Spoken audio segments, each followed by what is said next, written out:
What is a grey imported boat and what does it mean?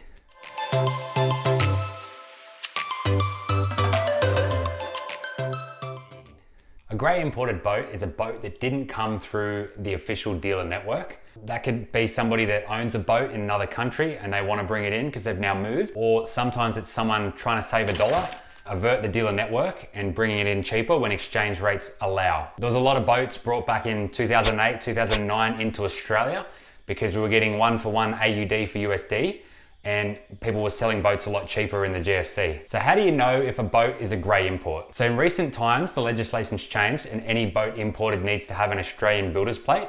That hasn't been the case for very long. The first way to tell a boat might be a grey import is by looking at the switch panel.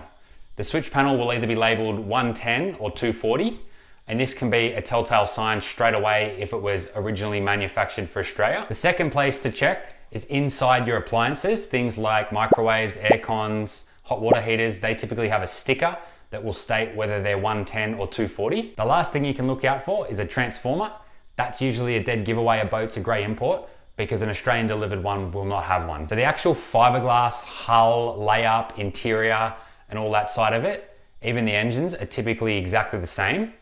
But the major difference is the electrics and the 240 volt side. Countries like America run a 110 volt system, whereas we run 240 volt electrics over here. So they're built to two different electrical standards. So there's a couple of different scenarios when someone imports a boat.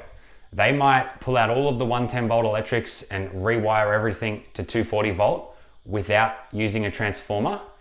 But that's a lot more expensive and most people don't do that. The second option is people keep the 110 volt electrics. Usually the generator has a switching system that can run on either 110 or 240, but that's not always the case. And then they run a transformer to the shore power lead. So what the transformer does is it transforms your 240 volt shore power into 110 volt so that you can run the 110 volt appliances that are still fitted to the boat. When a boat's got a transformer fitted, it's important that you check that the size of the transformer is suitable to run the appliances you want. I've done a heap of grey imports and sometimes you'll get on board, they've cheaped out, they've used a really small transformer.